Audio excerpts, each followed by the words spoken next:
A sign from God. Just hours after the Pope announced his surprise resignation, the heavens over Rome opened and the top of St. Peter's Basilica was struck by lightning. As the sky was lit up by the huge bolt, it led to speculation as to whether Benedict XVI's boss was less than happy with the news. The apparent divine intervention came as the 85-year-old pontiff sent shockwaves through the church on Monday after announcing his retirement, the first pope to do so in 700 years, saying he no longer had the mental or physical strength to carry on. And he said unto them, I beheld Satan as lightning fall from heaven. We don't know what this could mean, but the French press agency put out this photo from today showing St. Peter's Basilica at the Vatican on the day we learned the Pope was abdicating, on a day of stormy weather in Rome, it should be said. We want to show you some extraordinary pictures which came to us from the Vatican on what was, of course, an extraordinary day. Within hours of Pope Benedict announcing that he was to resign, take a look at this. Lightning struck St. Peter's Basilica. You can see it again now in slow motion. Extraordinary. It happened just before 6 o'clock in the evening, local time.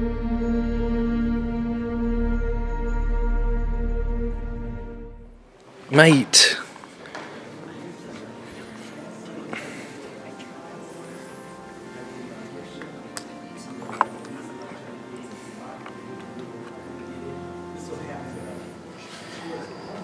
You know, even I've heard Catholics say that this Pope is very different from any other. The way he's uniting religions and one world, ecumenical, new world order. You know, the Jezebel spirit usurps authority where it has none. I was thinking about this the other day.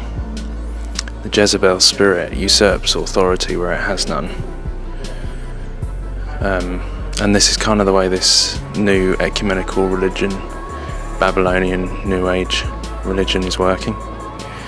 Usurping authority over where it has none. You know, it's pretty interesting. Usurping authority over the man, over Jesus, the true king. The Queen, usurping illegitimate authority.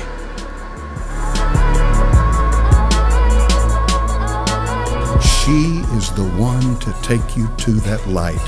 Who do you think that light is?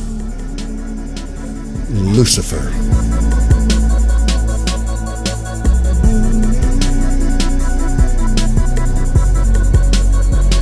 I mean, please do not tell me this is not an ornate temple of Diana, the mother goddess. Sorry. I don't think that went down too well. But look, the celebration of fertility.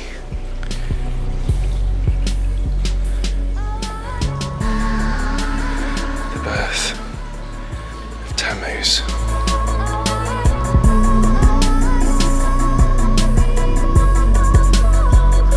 Whether you call her this, or you call her that, or you call her this, or you call her that, she's the same wherever you go.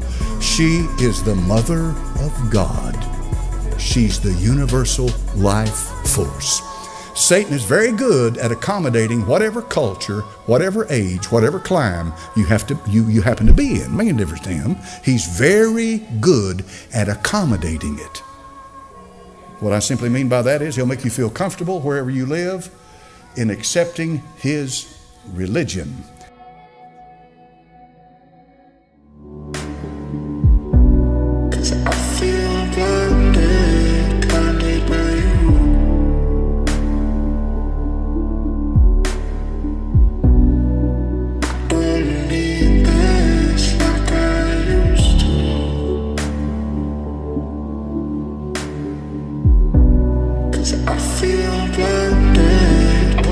Today, without doubt, that this is actually a temple of the Antichrist.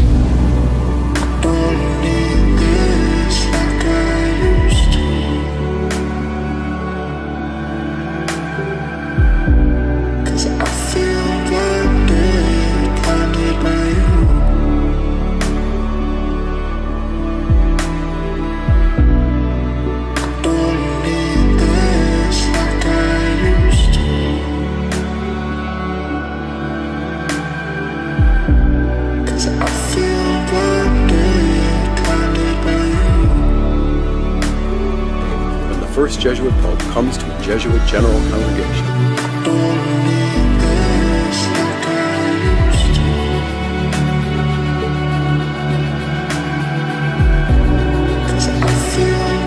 One of the biggest lies of this whole masquerade is that this is built on St. Peter. That's one of the hinges that it stands on. When in actual fact, there's a lot to say that Peter himself wasn't in Rome, and that this is actually a Gnostic religion. And I'm not saying there's not true believing people who are in the Catholic Church that truly believe in the gospel of Christ have been misled, but I'm saying come out of her, my people, because this is a masquerade that is leading to the great deception, and that's the danger of it. As we all know, the prelates in the Roman Catholic Church are all about the symbols. They place so much stock in these symbols, in fact, that they literally become Catholic dogma to them. For example, notice the so-called bleeding statues of Mary. Literally millions of Catholics are taught to bow before these statues, and even though the Vatican won't admit it, they all hold to the unspoken command to bow and worship to every statue the priest blesses. And yes, they do in fact pray for, sprinkle holy water on, and literally kneel before such statues, and even kiss them to sanctify them into the minds of the people. I used to be Roman Catholic many years ago, and I partook in such ceremonies in my early adulthood. Now, I can show all sorts of icons, medals, statues, and even prayer beads to confirm this all to any Roman Catholic as dogmatic fact, but I see no need to do so because this is common knowledge throughout the Church. That all being said, since we know the symbol carries as much power to the Roman Catholic as their catechism does, one has to wonder what they were thinking in Rome when they sanctified certain rituals, clothing, and items of worship in the Roman Catholic Church. All of them were first embraced by the pagans thousands of years ago, and to this day are used in satanic worship services the world over. I'm going to post a compilation of pictures that I just posted to the website this morning that do in fact show that the priests in the Roman Catholic Church are performing satanic rituals right before the eyes of the people in their church. And yes, many priests will lie and claim that the Satanist does this to mock the priest today. But the problem with that theory is all these rituals were found first in paganism thousands of years ago, which is in fact the original ancient form of Satanism. And the prelates in Rome admit they have embraced paganism in writing. Notice what it says here. It is interesting to note how often our church has availed herself of practices which were in common use among pagans. Thus, it is true, in a certain sense, that some Catholic rites and ceremonies are a reproduction of those pagan creeds. And then Cardinal Newman admits in his book that the use of temples, and these dedicated to particular saints and ornamented on occasions with branches of trees, incense, lamps, candles, votive offerings on recovery from illness, holy water asylums, holy days and seasons, the usage of calendars, processions, blessings on the fields, sacerdotal vestments, the tonsure, the ring in marriage, turning to the east, images at a later date, the ecclesiastical chant, and the Kyrie eleison are all of pagan origin and sanctified, no less. They literally say they sanctified us by their adoption into the church. Check out these pictures.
Thank you for watching.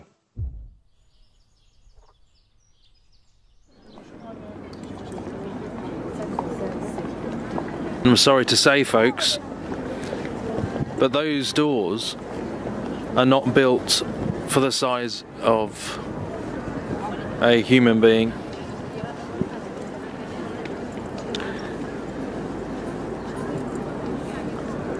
Those doors are not built for the size of a human being. My goodness me. I've seen this exposed on YouTube before. On the surface level, it looks like a throne. And by the way, that throne is not the size for a human being. It is the size of a giant. If a human being sat on that throne, they would look like the size of a child. If the Pope sat on that throne, he would look extremely small. This painting is of George Washington laying the cornerstone to our Capitol. This is significant because he's wearing his full Masonic ritual regalia. He's got a square and compass.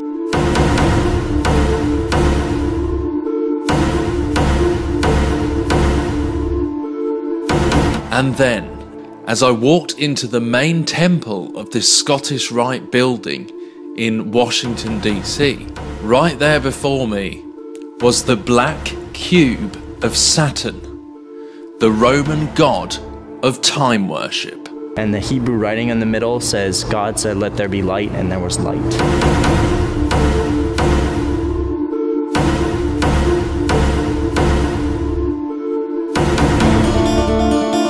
And the Hebrew writing in the middle says, God said, let there be light, and there was light.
And the Hebrew writing in the middle says, God said, let there be light, and there was light.